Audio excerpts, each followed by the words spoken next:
Love this podcast? Support us by leaving us a 5-star review on Apple Podcasts. Hit the link in the episode description to support us now. Thanks for listening and enjoy. Now, this is the story all about how this podcast went from up to down, and I'd like to take a minute to reflect right here that we're covering a reboot of the Fresh Prince of Bel-Air. Dun, dun, dun, dun, dun, dun, dun, dun. I give you a nice 3 stars. Oh, out of 5. Out of 5, so I was That's good. Middling. Middling. Yeah. Is that also a foreshadowing of thoughts on what we're covering today, perhaps? I guess we're going to have to wait and see. Yeah. All right. Wait 30 seconds, guys, for our opinions on the Fresh Prince of Bel-Air's reboot, Bel-Air. I'm Nicole. And I'm Rolando. And this is Remakes, Reboots, and Revivals. An original podcast about unoriginality.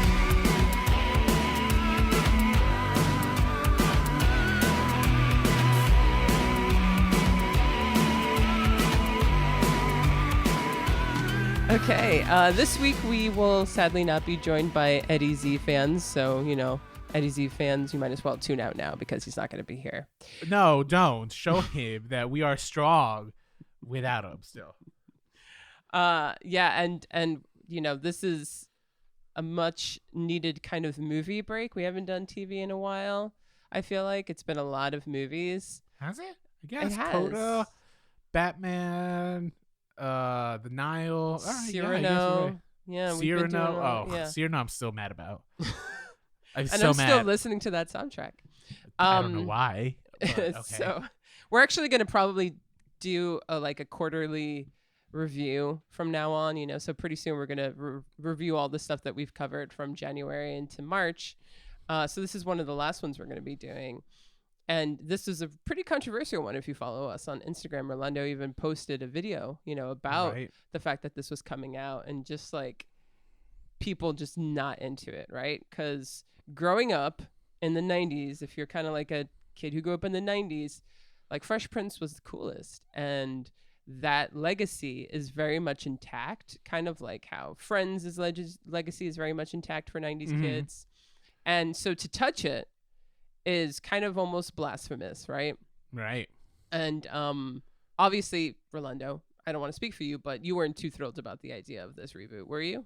I wasn't thrilled about the idea of a gritty, realistic, modern take on the Fresh Prince of Bel-Air because, I don't know, it just felt like you're just taking something so pure, something so fun, something so much of its time and kind of bringing it a facelift that didn't need. Yeah, and that's what's kind of like the trend, is taking something and giving it this grittier, more realistic thing. And part of me is are we not over this yet? Are we in the phase right now where this is the thing that people want? And when are we going to get the reversal where we take dramas and then lighten them up a little bit? I can't wait for that to be the new trend where we take really gritty stuff and we remake or reboot it a little bit funner and, more tongue in cheek.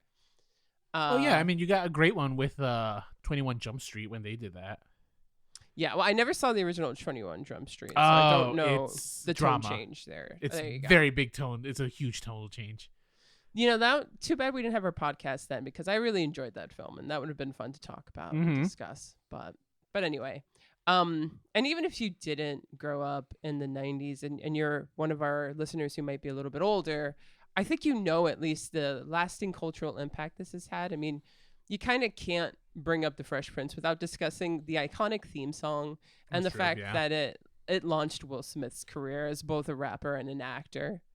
I think by the time Fresh Prince came out, he was already an established rapper. Not necessarily a successful one. I think he had his 1 Grammy and that's it.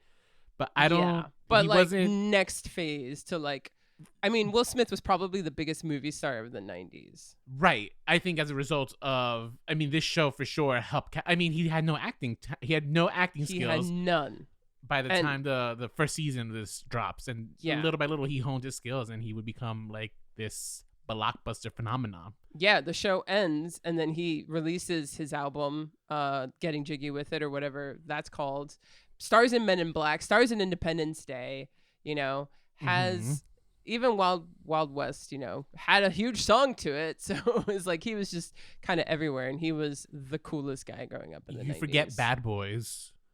Bad Boys, that was like one of his first ones, and really I think that was movie. that was what kicked off his like ownership of like the 90s summer blockbusters. Yeah. And if there's any young listeners who don't really know, you know, how big he was, think about like The Rock, like 20 years ago was who Will Smith was. Is that really who our like current equivalent is? Because he's the highest paid movie star, and that's crazy. He's because so like in demand.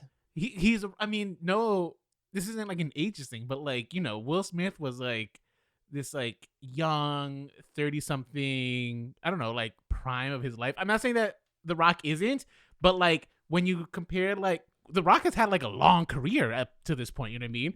For him to be like the big box office like guy is mind-boggling, because I still recognize him as the wrestler, you know? I know, yeah. I still think of Do You Smell What The Rock Is Cooking? Yeah, same.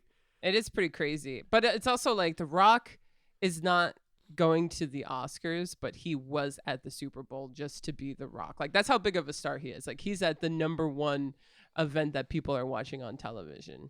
Well, that's where Will Smith is a little different there, because Will Smith got to go to the Oscars. Yeah, Will Smith will be going to the Oscars, but are people watching the Oscars? We'll see this year. But well, yeah, I meant because he won an Oscar. He has not won an Oscar. Wait, didn't Will Smith win an Oscar? I thought he won for Ali. No, was he just nominated? Year Training Day was Denzel Washington won for Training Day. That's a rough one too. That's a good one to compete against. Yeah. If I had to lose, I'd be okay with losing to Denzel Washington's Training Day. Yeah, even though I would say, you know, the Oscars are notorious for giving the Oscar to actors for the wrong role, and I would say Denzel probably deserved it for something like Malcolm X or Philadelphia before he got it for Training Day. But again, I'm just glad he got, you know, some recognition. So anyway, so we're here to talk about the Fresh Prince of Bel-Air. Well, you can't talk about the Fresh Prince without talking about Big Willie Style, you know, which I think was the name of the album, by the way. There you go, Big Willie Style. Yeah. And just, I mean, there's so much, you know, like everybody knows who DJ Jazzy Jeff is. All the different, like, there's 2 dances that became a phenomenon from this show. The Carlton dance, and then the 1-2. Dun, dun, Apache, Jump on It. Sugar Hill Gang. There is a song called Apache that they did a remix of. So Sugar Hill Gang did not create the song Apache.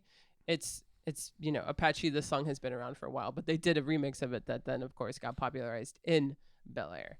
So yeah, Fresh Prince of Bel-Air. I feel like this is more so your kind of like expertise. So do you want to give us a little bit of history, or do you mind, you know, I didn't do my background on the Fresh Prince of Bel-Air. Because you usually do.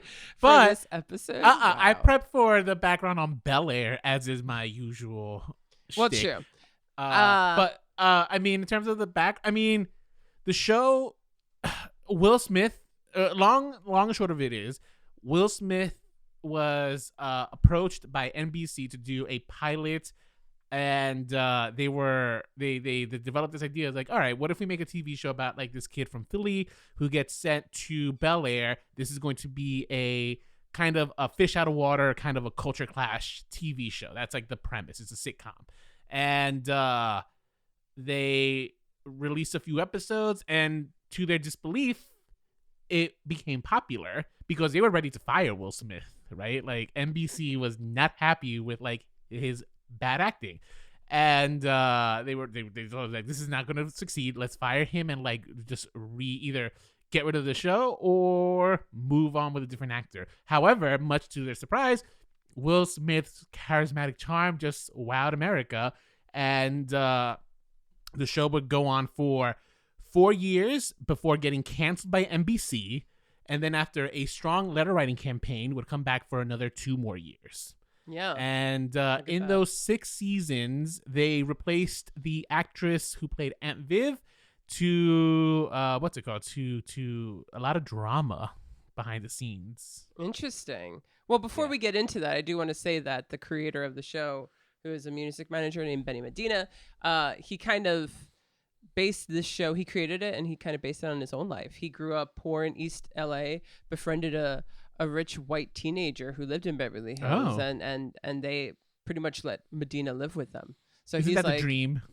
yeah, so he's like, hey, I had a pretty interesting background. This sounds like a TV show. And at that time, Will Smith was known as the Fresh Prince, and he was making music with DJ Jazzy Jeff, which is why he's in the show. And they created songs like Parents Just Don't Understand Mm-hmm. and Summertime. Summertime. Yeah. So they were like, okay, let's take this guy who's got pretty good fame and, just catapult him into the limelight. So tell me a little bit about this recasting drama, actually. I didn't know about Oh, you didn't know this? Aunt Viv getting recast? No, I did not. Janet Hubert was the original, and in season 4, they replaced her with Daphne Maxwell Reid. Okay. Why did they do that? So the reason they did it was because Hubert was very, very vocal at how upset she was behind the scenes that like Will Smith kind of wasn't taking the role seriously, right? She is an actress who's been acting for years, and she was kind of mad that this kid out of nowhere comes in and gets his own TV show. And not only that, he's not really a actor, right? So he's kind of goofing off on set. Him and Alfonso Rivero, right? That's Carlton.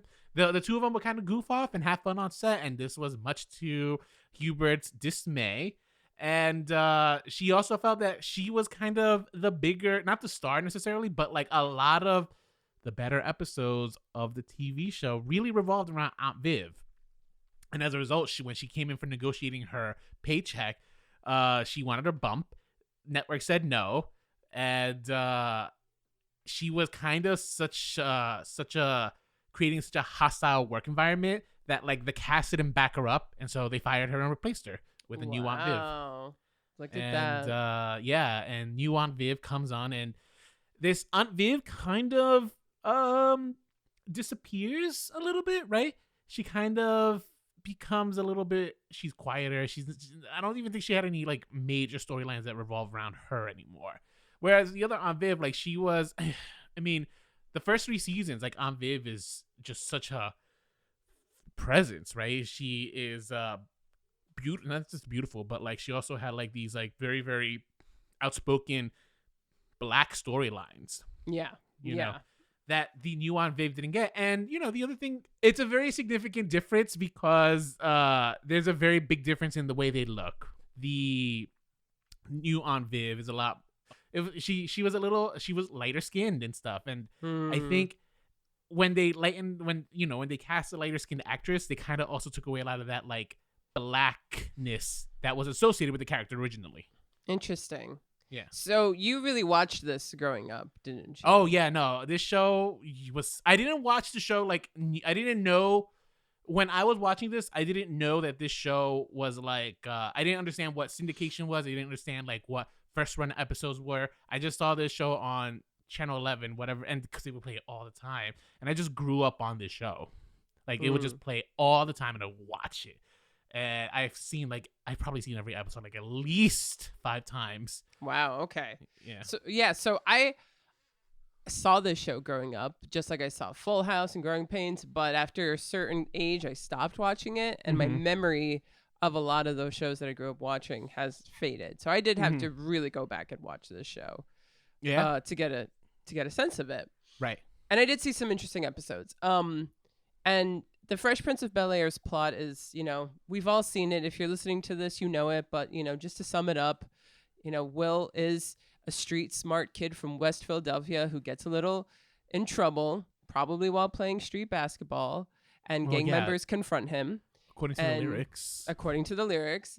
And it upsets his mother and says, you're moving with your auntie and uncle in Bel-Air. And they live a completely different life from him. They're rich. They're affluent. The kids go to boarding school. So it's very much like a fish out of water premise with Will there. Private school, whatever. Yeah, boarding school, I think usually you had to like live there. You live there, yeah. And he's a working class guy now in an upper class family. And it's kind of about him, butting heads with them, with Uncle Phil, Aunt Vivian, and his cousins, spoiled Hillary, pompous Carlton, and impressionable Ashley. And of course, the butler, Jeffrey. Originally, the show was supposed to have a lot of friction between Uncle Phil and Will, but they actually then changed the tension and the most of those dynamics to be between Carlton and Will Smith, who ended up being the other standout character from this show, as Alfonso Ribeiro, who is someone that, you know, he's still around. Everybody loves this guy. Oh yeah, no, I think he does Good Eats now. Not Good Eats. Unwrapped on Food Channel. Yeah, he And hosts he a game does- show on Game That's Show it. Network. Yep. I've Yeah, seen no, him on he- To Tell the Truth and stuff. So he does that kind of stuff. But he's, you know, he does what he does well, you know. Yeah. And he did a lot of Carlton well. And Yes. you know, it's interesting because I do kind of want to start talking about some episodes that I saw that I thought were really interesting. Because of course I saw the pilot where I Yes, thought, you know, so Will same. was a bit extra that whole episode. I was like, oh my gosh. It kind of reminded me of the first episode of Golden Girls where just like Dorothy was so sarcastic the entire time where it Mhm. was like, tone it the fuck down. Right. Like Will obviously has became a way more fleshed out character with like other emotions other than just being a complete, you know, smartass. Mhm.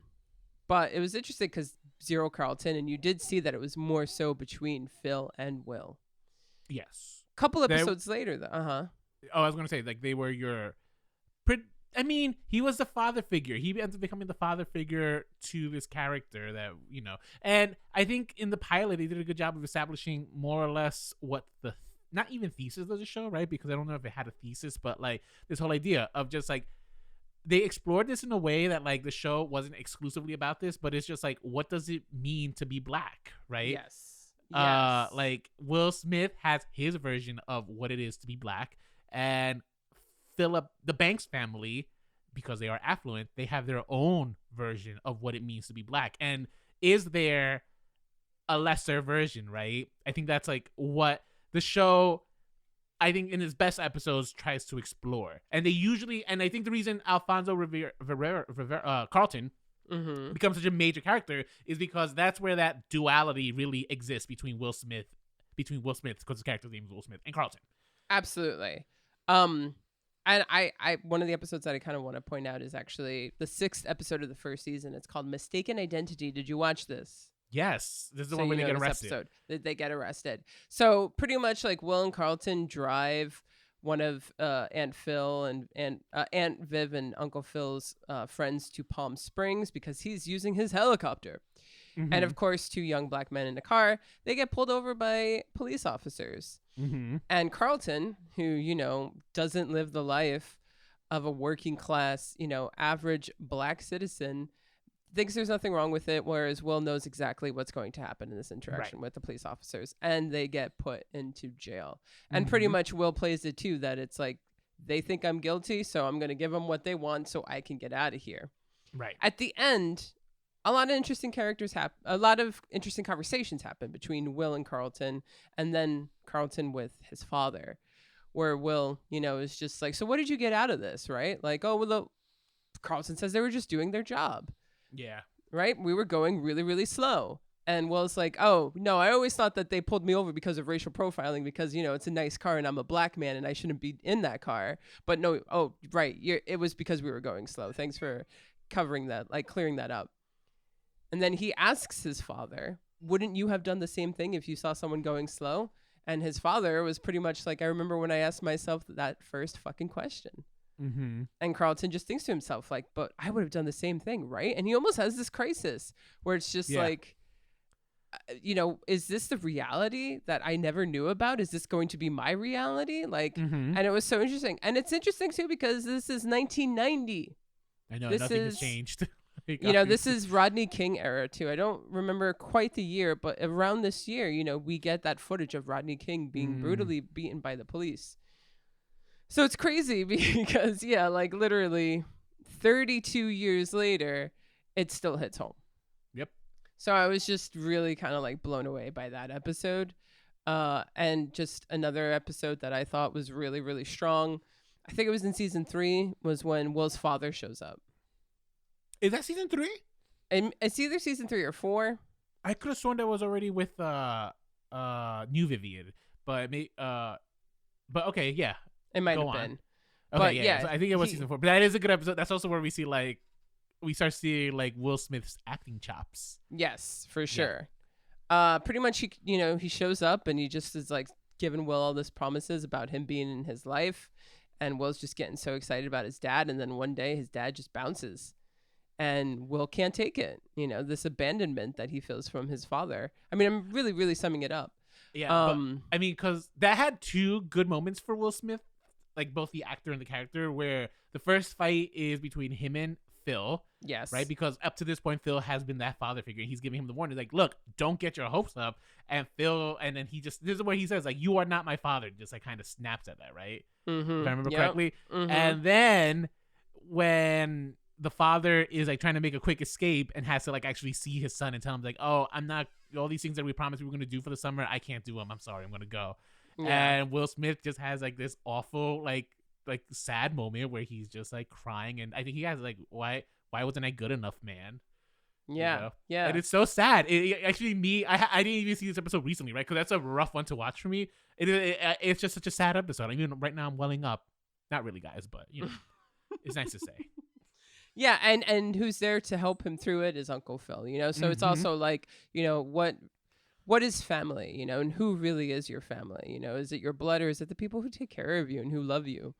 So it's interesting because in this show, which is very kind of like silly and fun, and we have so many references in our pop culture about the music and the dancing, there are these episodes that I think that age really, really well, that get to kind of like the core of human stories. There's that one episode, like I talked about, that's such a unique, hasn't really aged story about what it is to be Black in this country, but then also like being abandoned by your parent, and like that kind of story that we don't often get in a sitcom, what it is to kind of have that absent parent in your life and the way that it affects you. Kind of heavy stuff. Oh, yeah, no, totally. I mean, this show, for all its comedy, it also did a lot of not drama, but like it dealt with issues at times. It did, yeah. Maybe not necessarily like issue of the week, but it dealt with some heavier stuff that I mean, I grew up. This is like I was also watching Full House at the time, and like Full House would have that special episode of the week, but this show, yes, it never felt like special episode of the week. It kind of felt like it felt more organic. Kind of the characters. Yes. Yeah, exactly. like this would happen to them, Mm-hmm. And now here's a funny thing. Do you know why the show started dealing with like some of those heavier episodes? Tell me. Because Will Smith, the actor, was a fan of the show Roseanne, and he kind of was pushing the writers to kind of give the show a little bit more oomph to work with and stuff. Yes, because Roseanne was just excellent at that, and I still stand by Roseanne being a really, really great, important American sitcom. The original. I don't think you don't get pushback on that, but it's the person that like is where the actor, right, and her personal beliefs, where you're just like, okay, but like. Yeah, there's certain people that I don't know if I can revisit their works of art, knowing some of the things they did, but I will stand by the whole cast and crew and writing team of Roseanne. There's actually a great episode written by a problematic person called Joss Whedon, but I still think it's one of the best episodes of a sitcom ever. Joss Whedon? Wait, who? Joss Whedon wrote what? He wrote a couple episodes for their second season of Roseanne. Oh, I didn't know that. Joss Whedon is problematic, but I will still watch the shit out of Buffy. I mean, yeah, now it's ours now. Like we said in Harry Potter, this is ours now. Brain Dead Poet Society in season 2 is probably one of the greatest episodes of a sitcom ever. It just does everything right. And if we ever do cover Roseanne and the Connors, I'm going to make you watch that episode. Okay, so moving on. Any episodes that you want to talk about, or like, certain, like, who is your favorite character? Oh, I don't think I have a favorite character, because I actually think for the most part, I love a lot of the characters. Like Hillary Banks kind of goes through this arc.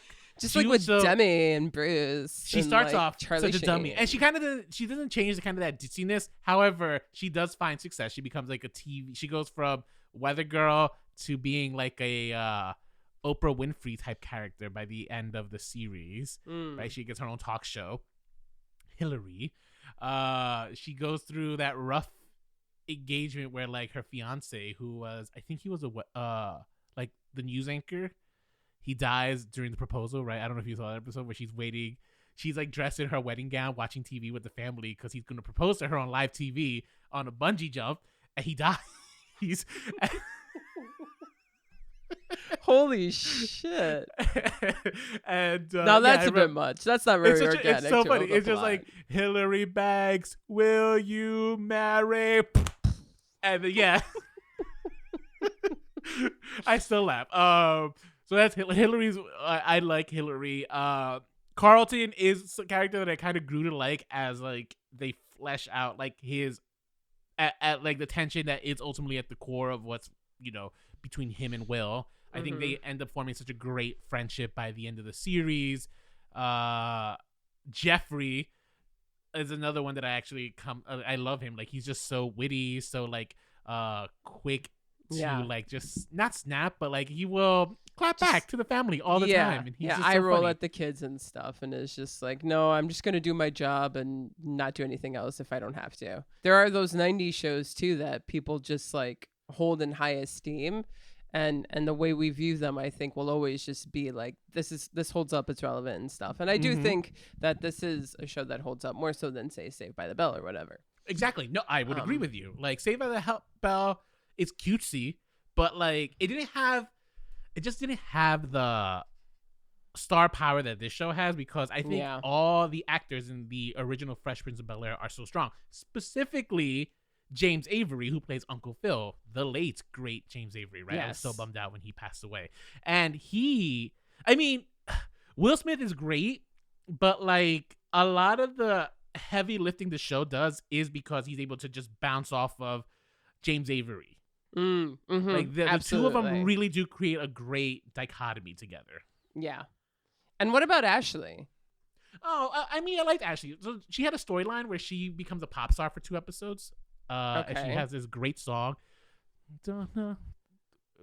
Got to make up your mind. Tell me. And then Will Smith becomes her manager to try to scheme off of, not scheme, but like he starts playing a U.S. tour because he has like dates around the country with different girls. He gets fired, but she becomes a one-hit wonder. This was a crazy storyline. This is like later in the series. Yeah, this sounds a bit much. Ashley also gave some good episodes. Like, there's the episode where she wanted to lose her virginity to the guy who plays Urkel. And Will is like trying to talk her out of it, which is, there's a I think she calls him out. It's just like, what are you talking? Like, all you want to do is get women. Like, I want to lose my virginity and I'm ready. Like, why can't I? Right? Like, that's kind of the conversation that they have, which is fine, which is true. I mean, like we, men are allowed to have sex on, the show and stuff. And when the young girl who is finally coming of age wants to do it, it's just like, who are the men to say no? You know what I mean? Exactly. Yes. So I like Ashley. She wasn't my favorite character, but she's an actress that when I was younger always wondered, like, why didn't she how did she not become more famous? Because she was so hot, right? And she was actually talented. She could act and she could like sing. How old was she? A little singing career. I don't know how old she was by the end of the series. I want to say 18, probably. 18. Okay. I thought she was beautiful when I was like a little kid watching her. I thought she was a knockout by the end of the series. And it's interesting because I think the show also really plays at the fact that Carlton's kind of like dancing to Tom Jones and being in a glee club with all white guys singing a really terrible version of Brick House. I think that's ultimately the core of what this show is about. Like, why he's an affluent black man, right? But that doesn't make him any less black than he is. And I think that's what like the core of the show is. Yeah. Which is why one of my favorite episodes actually is where Carlton, I think he goes, I don't want to say Compton, but like he goes to the hoods of LA, maybe South Side, to live with like some of Will. I don't know how they're friends with Will's friends. Yeah, Will bring him. He bets him that he can't last 72 hours there. And then like he ends up, it's a 2-part episode, I think, right? And they have like a stint going on in MacArthur Park. And that freaks Will the fuck out, and so he goes and get Aunt Viv, and that's another great Aunt Viv moment where she comes in to like snap at like these like hoodlums, to get her son back. And again, it's just like, is that, and that's like early. That's like what is that, season 1 or season 2? That was season 1. That's season 1. Season 1 has such good episodes. And then Aunt Viv. Okay, the original Aunt Viv. She gives such good performances. Like, when she was a professor, right, of Black Studies, and she's teaching you about like Black history, like those were good scenes. But one of my favorite scenes for Aunt Viv is when she revisits her ballet training, Mm. and because she had just hit her 40th birthday, I think, and Jesus. so she does an audition for like this dance, and like the younger white women, I think they were white, kind of look at her like she's not gonna make it, but you know what? She outdances the fuck out of it, and it's such a great scene. I'm gonna find it on the that's when she does the snap and She walks does? away. She does a snap after she knocks out that dance, walks out, and then faints. It's hilarious. But yeah, no, I mean, obviously I could go on and on because like this show, I've watched this show so many times, and it's one of those. I think I said it with one of my good friends in college. We were like just getting stoned and just watching TV, and like we get on Fresh Prince, and we were just in agreement. It's like, oh, the Fresh Prince is a show that like even when I was in college, and it was like 10 years ago, it's like the show is still watchable. And I wanted to test that theory. That's why I was watching some of these episodes when we were going to cover the show. And I'm like, oh no, it still holds up. The Fresh Prince is a good show that still holds up. And that's like, it's hard. It's a hard feat for a sitcom to like still have like longevity after it's been off the air. There is like kind of definitions of what it is to be Black, right? To be part of a culture and to embrace what it is to be those things. Even like in the gay culture, there is kind of like things that, you know, like people are like, oh, why aren't you more this or that? You know, like, are you not accepting of who you are, kind of a thing? Right. Or why are you trying to be someone you're not? Right. Which is an interesting dynamic. I mean, I think that's why they have him like dancing to Tom Jones, and it's like this embarrassing thing that Will Smith walks in on him doing and stuff, because it's like, who the fuck does that in this household or in our culture? And well, that's the thing though. Those things get to be more so jokes in the 90s version, right? Because it was the 90s, it's a sitcom. And even like the whole thing of the cops arresting the two guys, that whole audience was laughing. I think if you put that in 2022, that audience would be quiet, you know, because they would be taking the heaviness of that situation more seriously, whereas the 90s people weren't really getting it. And so I think that the way that at least in the 90s, because one, it's a sitcom and this was 32 years ago, things were kind of treated lighter and almost like they were kind of making like a statement on race and what it is to be Black and what it is to be white. And I don't know, maybe it's me, but that's kind of one of the things that this new version kind of addresses head on. Okay, so let's get right into it. I think we should. Well, you said you prepared your whole history and your spiel for this new one, and I really want to hear about the production of how this happened. On March 2019, filmmaker Morgan Cooper uploaded a fan-made concept trailer. They call it a short film, but it's really just a fan trailer of what a modern Fresh Prince of Bel-Air would look like. And I think I remember seeing it from one of our former classmates. He had sent it to me, and I was just like, oh, okay, this is cool. He actually became a fan of the filmmaker and stuff. Okay, you know. So anyway, goes viral, this video, right? Like this fan made trailer goes viral. To the point where Will Smith comes knocking on his door. Actually, Will Smith has him fly out to wherever Will Smith was filming, because he was filming Bad Boys 3 at the time. This gentleman fly out and meet with him, and he says, yo, where did you get this idea from? Because it turns out Will Smith has been trying to figure out how to bring back the Fresh Prince of Bel-Air. And it turns out that this guy, I said his name, but I just already. Morgan Cooper, right? Is that right? Yeah. Sorry. Yeah, Morgan Cooper. So he asked Morgan Cooper, all right, what do you want to do with this? And I think Morgan Cooper's initial pitch was to do a film, but Will Smith kind of wanted to bring the show back as a show.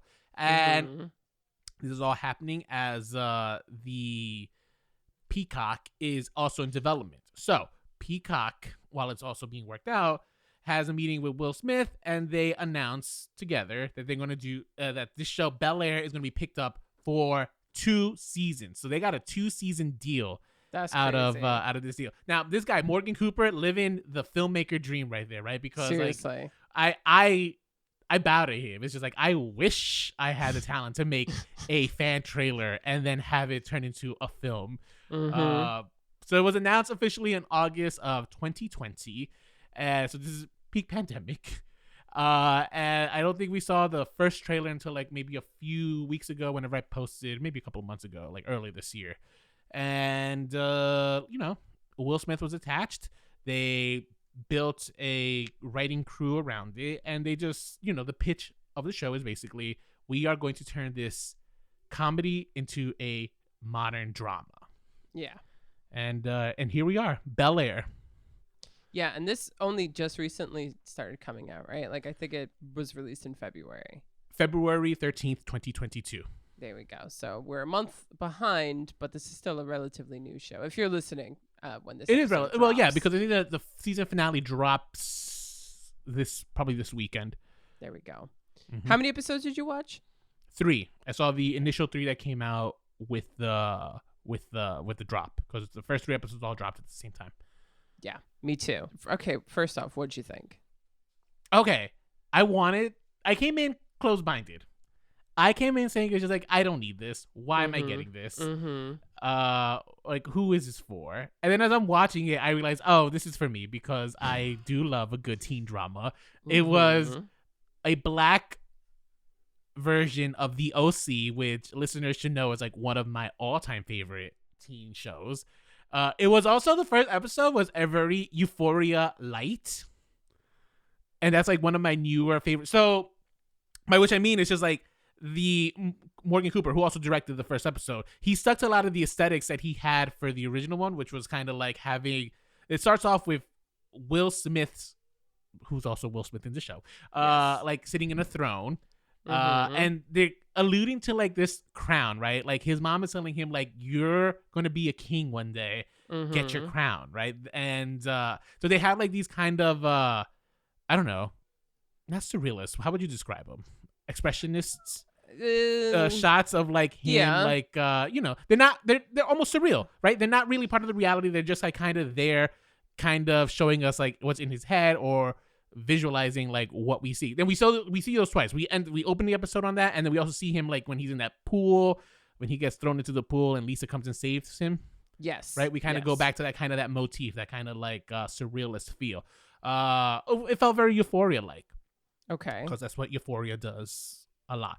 And but The OC, in which is this fresh, this fish out of water story, where this like young guy from the wrong side of the tracks ends up living with a rich family. And I was just like, oh, perfect. I gravitated towards the story, and I realized, how did I not realize? I tweeted this, guys, by the way, if you follow our Twitter. But how did I not realize that The OC was just a white version of the Fresh Prince of Bel-Air? Is beyond me.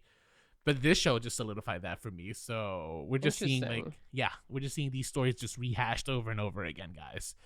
Like, shockingly, I came out saying it's just like, oh, I'm in. You have to watch the show removing a little bit of like your love of the original one, because they're two very, very different shows. And I think that was a hard thing for me to do in the pilot, the first episode. However, I think by the end of the first episode, I kind of am able to see like, yeah, they're really removing themselves from the original one, and that's fine. Like, they took the original one. It's a hard jump to go from comedy to drama. That's a really, really hard jump. And I think they were able to do so successfully. Is it the best show? No. But for what they're kind of putting forward, I'm shocked at how much I'm enjoying it. And like how they thought it out pretty well. Yeah. So I also went into this too being like, oh, I gotta watch this. I mean, I'm always that way about TV shows. Right. It's nothing against Fresh Prince or anything. I just don't want to watch television. I feel like TV is a higher art form now than film, but that's just me. And it was interesting because the first episode is an hour, right? So it plays more like a film, and it really does expand on pretty much what happens in the song, in the theme song of the Fresh Prince of Bel-Air, and it got me thinking, like, wow, I never really questioned, the backstory to that theme song. It was just quite simply, oh, my life got turned upside down, and they said you're gonna go live over here, and like, how bad was it, right? And what does he have to live with that he has to move out? And what was his reality? And you see him on a basketball court, and like, all these gang members come, and they treat it really, really lightly. So of course in a drama, they're going to expand on that, and you Right. get to see what happens. And they really hit on a current issue too, which is, cops, the way that cops treat black people, right? Mm-hmm. Now, of course, he had a weapon. So, he got treated in a very different way, which is even more kind of like violent and treated like a criminal. Well, I don't know. I feel like the most unrealistic thing here is that like a young black man with a gun didn't get lit the fuck up by the cops. But, we're still right, exactly. So that right there, I was just like, okay, wow, you're just putting this whole theme song in. Like, it never made me realize before how much I was like, how many questions I had about that theme song, and that maybe I wanted a backstory to it.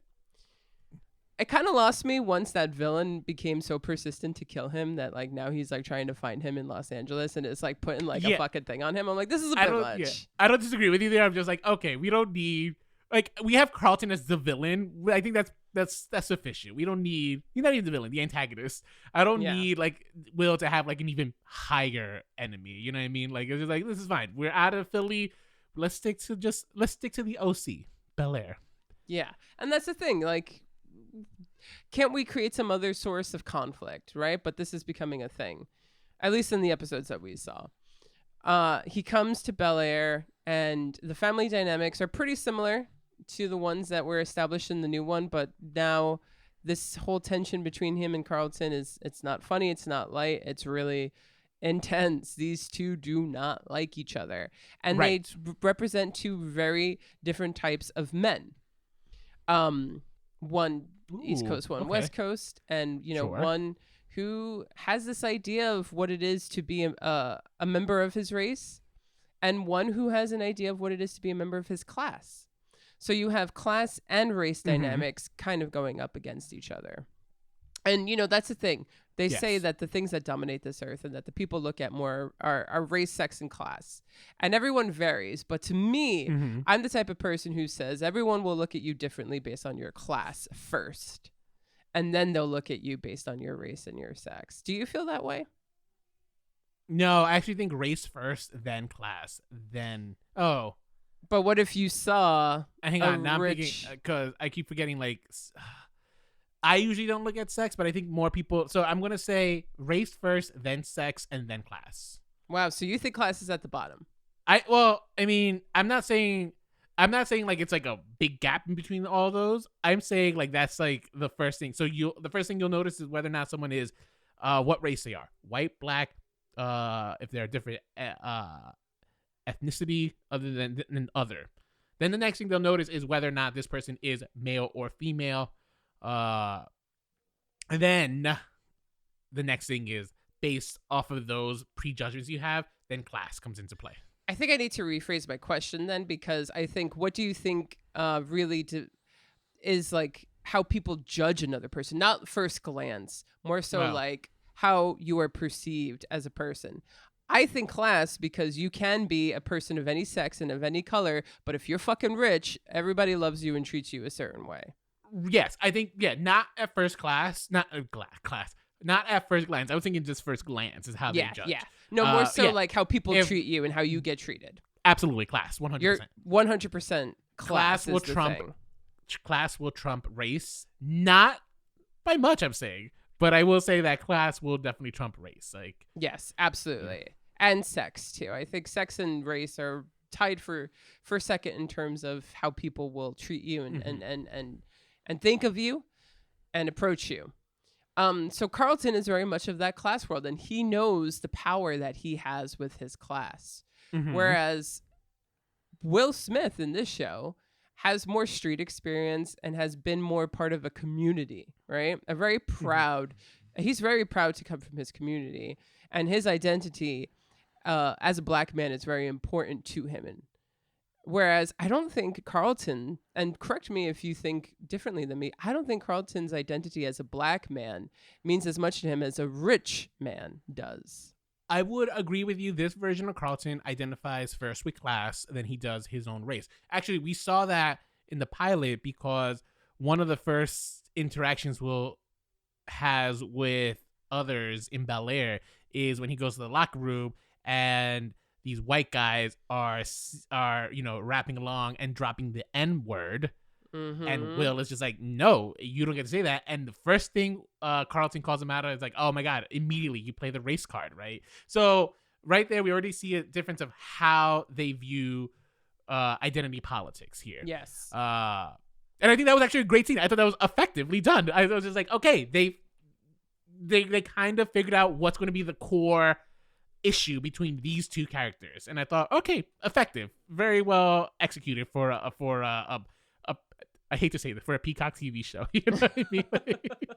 No, I mean, well, I agree too, because yes, it establishes, but then like even Carlton one-ups him and he's like, oh, so when you're talking to me and you're trying to prove a point, you could say whatever words you want, but when it's just people, driving along to a song, singing the lyrics, it's an issue.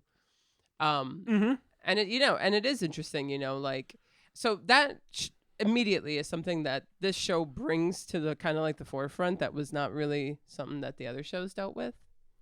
Along with the fact that, violence and what it is to like be a man who had to leave his life behind in Bel-Air and what that culture shock is and how he is perceived as not being of this class is just way more and class and all the benefits and privileges of class are way more at the focal point of this show, especially with the fact that Uncle Phil is running for city council, I believe. DA, a big District thing. Attorney. But he's, he lives in a fucking mansion and a lot of his voters feel isolated from him because of this. Yeah. Which is totally valid because the class divide in the 21st century, I think, is more of a thing that's on everyone's mind than maybe it was when the first Fresh Prince of Bel-Air came out.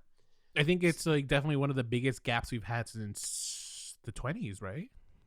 I could be mistaken about that, but I'm pretty sure it's the 1920s is like the biggest gap we had. Yeah. Ever since Reagan, did the whole Reaganomics things and didn't really tax the rich, it's just grown, 99% for a fucking reason. Mm-hmm. Of course, I'm really summing up history here, so if there's any history buffs that are listening, and it's like, well, it's not quite this and stuff, I apologize. Please don't come for me. I'm just trying to sum things up and get back to our focal point of the Fresh Prince of Bel-Air. So I thought that was one of the best aspects of this show. Yes.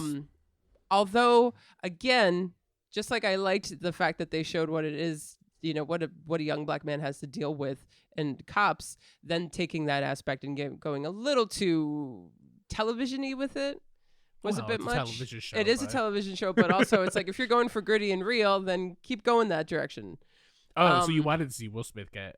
Wait, what are you referring to? Get shot? I'm referring to why does that guy now have to come and hunt him down in L.A. Oh, you're talking why about doesn't he just give it up? The thug, the guy, the thug, yeah. I don't know. I honestly don't know because how is he gonna fly out to L.A.? Because I don't know. I know flights are not that expensive. I guess he's a drug dealer, sure, but like it seems like a lot of work.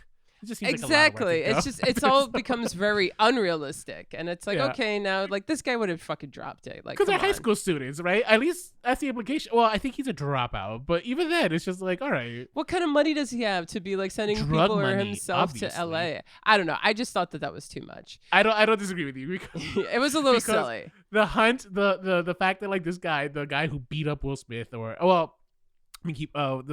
guy who got in the fight with Will Smith is like the one after him. I don't know. I agree with you. I thought it was silly. It's just like I don't need that. Let me just focus on make that a season 2 storyline, right? Let's focus this season on just Carlton versus Will because I got into that. I ate that shit up. Oh my gosh. Well, they really played it. To the point where almost it became a bit much. And I'm gonna give you a specific example.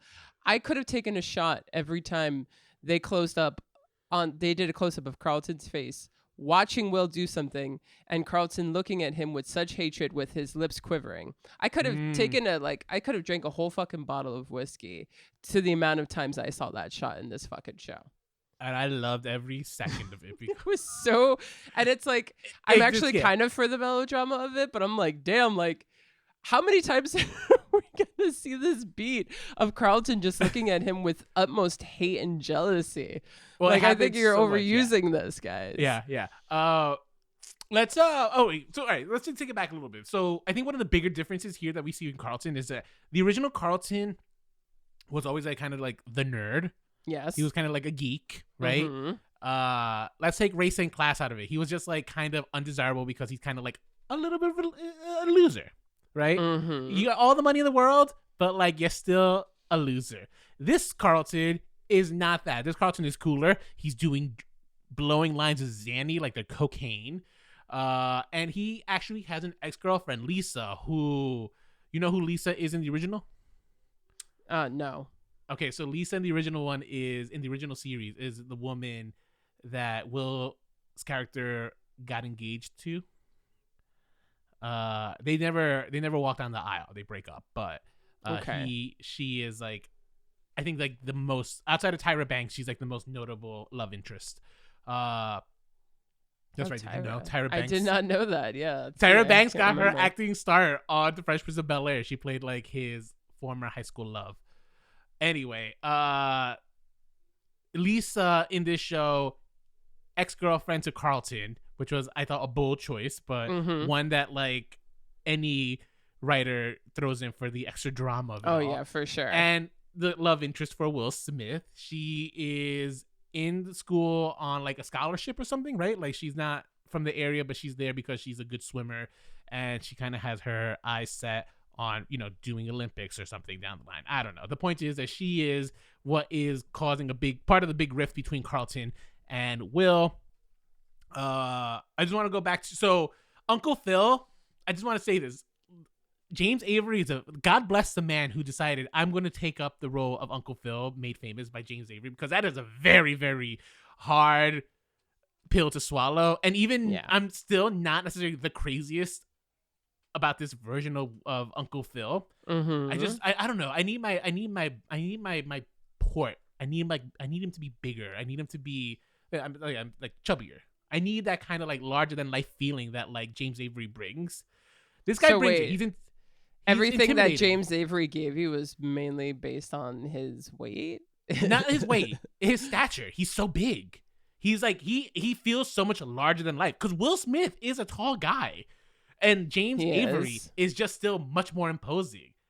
And I think because of that, like, it's like from a physicality point of view, it's like, it's just there. I don't know. Like, I don't need the fat jokes, but I need that kind of like that stature, that physical stature, in my opinion. That's just me. So for you, the one thing I do want to say to that is that like what you want, I feel like I got in terms of his swag and his confidence and his, you know, patriarchal rule over his family. I'm not saying that, you know, I mean, the matriarchal rule of Aunt Viv is also very much there. Like, these parents are really powerful at what they, at business relations, but also at their parental relations. I don't disagree with you, though, because yes, but that's part of my problem. Not problem. Like, it's not the problem. It's like, it's literally my problem of like me trying to separate the original to this one, because I had to look at this one as like kind of its own, obviously its own thing, right? Uncle Phil is good. He is good. Aunt Viv is also good. Very different from, you know, the originals. Yeah. And then we have Hillary here. Now, Hillary's update is that she wants to be like an influencer, like kind of a YouTuber. I thought that was, you know, that made sense. Poor Ashley in these 3 episodes that we saw got the shit out of the stick. She's so underdeveloped. She's an environmentalist, and then that's it. I think I see her. I saw her like a total of 3 minutes in the whole series that we've seen so far. So, well, the first intro I got to her, though, I was worried. I was like, no, they're gonna make her a caricature, because she was like, oh well, other than global warming and a terrible economy, I'm totally fine, or something like that. I was like.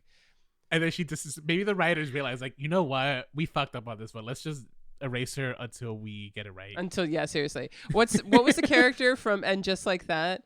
The Sarah Ramirez character? Che. The Che Award to most.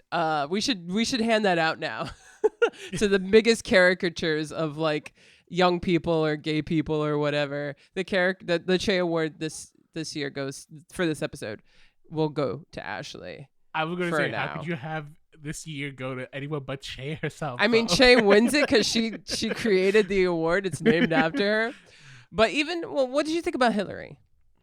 I liked Hillary. So they didn't make her ditzy, which was smart. And they the influencer storyline for her, it's like, it's palpable because like who doesn't want to be an influencer? I mean, It's we're doing this relevant. podcast because we want to be paid to do podcasting. You know what I mean? Yes. So it's just like, I get it. We're all star fuckers when it comes down to it. So that I liked it. And then so her storyline, the first 3 episodes, is the fact that like her mom wants to, she's out of high school, a high school graduate. She hasn't gone to college yet, but she's trying to pursue this like kind of creative field. And her mom is kind of pushing her to like do something more with her life. She wants her to like do like this, they call it haute eatery. It's like supposed to be like Bon Appetit, but they have kind of a problematic outlook on their audience that like she calls out. Yeah. She again, another one where we're kind of solidifying these characters. I hate to say wokeness because it always sounds like a negative, but like these characters are way more woke than she's way more woke than Hillary Banks ever was, right? And I appreciate it, to be totally honest. I liked it. Yeah, I mean, I definitely think they gave her way more to work with. And also, like, it was nice that with all the shit happening with Carlton, that he has somebody that he can talk to in that household that isn't a parental figure. Yeah, so I thought that was a good move. Again, I like everything that they do, but sometimes I think they go a little too far, or they go a little too broad, or they make it a little too caricature-y. That's my overall feeling about this show, is that I liked it. I watched 3 episodes. If I don't like it, I don't watch past the first episode. When we were pitching this episode to each other, I told you it's just like, you only have to watch one if you want. Yeah, and I was like, thank God. And but it ended up 3 being, episodes in. Yeah, I mean, well, of course I was a sucker for the Carlton and the Will stuff, because it's also like, oh my God, like these two, what the fuck? But right. In a very interesting way, you do kind of understand both of their positions. Now, of course, I do think they're villainizing Carlton slightly. He's the one who's using drugs. He's the one that got kicked off of the lacrosse field, for his anger issues but I think that's what they're going for, is that he's got a bad influence in his life and who's changing him, right? Lisa said that. The white guy, right? Yes, the white guy. Yeah. Yes, Connor or whatever. Connor. Whereas Will's kind of like perfect and the shining basketball star, D1. I don't know what that means, but he's District a D1. 1. That means that you're going to a D1 college. So like one of the, March Madness.